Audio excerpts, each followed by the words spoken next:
this is really heartening. I mean, to see young people today express themselves in this way to someone like Betsy Devos, I find to be very heartening. It's not going to mean anything long term, although it's like, I think, speaking of term, the more uncomfortable this is for her, I think the better. And I think it's just important just for the sake of solidarity. Betsy DeVos gave the commencement address at Bethune-Cookman University in Daytona Beach. It is a historically black university.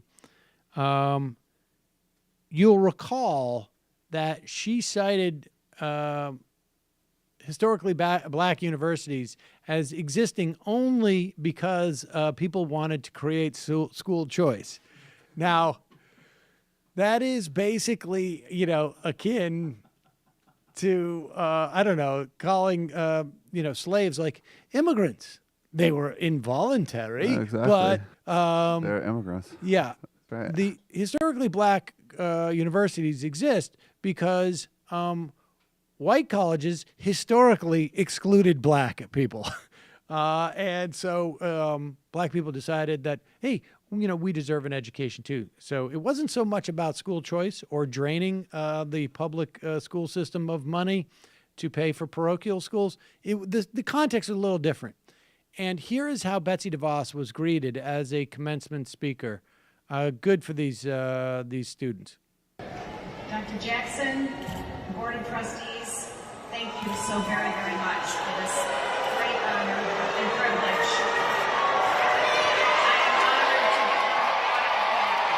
And there go the students all standing up and showing her their back. To be with you as we celebrate the Bethune-Cookman University class of 2017. Congratulations to all of you.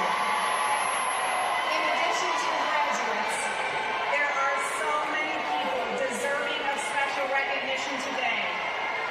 Parents, I'd like to ask all the moms who are here celebrating their graduates to stand right now and be recognized. Moms, please stand up. That's a smart technique. Could all the moms in the audience please stand up and face the opposite direction? I want to note that you're here and honor you. I'll tell you why I think this is so much more effective and I just think it's a question of efficacy, than trying to prevent someone from speaking at a university or whatnot. Because this is humiliating to Betsy DeVos. Oh yeah, and I don't think she can take much of it, frankly. Oh, you know what? I think that she can. You do? I mean, I think my sense is for Betsy DeVos.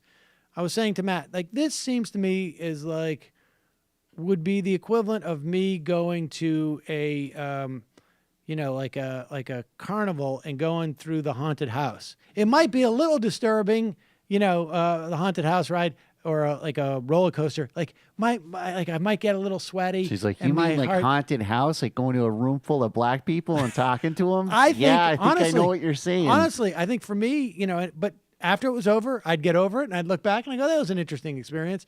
I think, she's a billionaire. She doesn't care.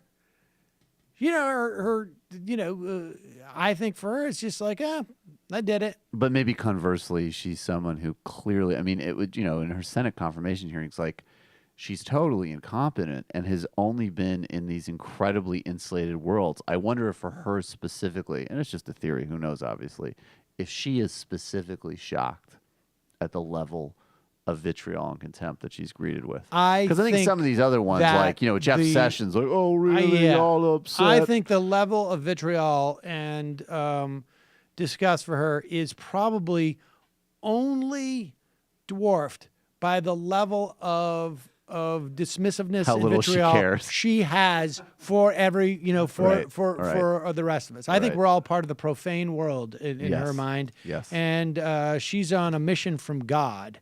And so you're going to run into these types. Right. Yep. That would be my guess. But, who knows? I could be wrong. Hi, folks. It's Sam Seder. you know me from just a minute ago. Listen, we've had a problem on YouTube. Let me make a graphic visualization. Back in March, our revenue and the ads that were monetized was a lot, like here. And now, over the course of actually within a day into April, it's down to about here. Now, this is just a artist rendering, but that's basically it. We were here, and now we're here. That's because of some YouTube thing where advertisers were concerned on being on hate sites. And of course, we're a news organization that sometimes talks about hateful people, and we got caught up in their algorithm. I thought it would be fixed by now. It's not. We need your help to keep giving you free content on YouTube. We don't have the advertiser support that we had even back, here. So we're looking for your help. Go to our Patreon site, give a couple of bucks. Literally, you could give a couple, and it would be very helpful. Head over there. Here's the link right here or down there. It's somewhere around here. Find it and go help us out. Thanks so much. Enjoy the rest of the show.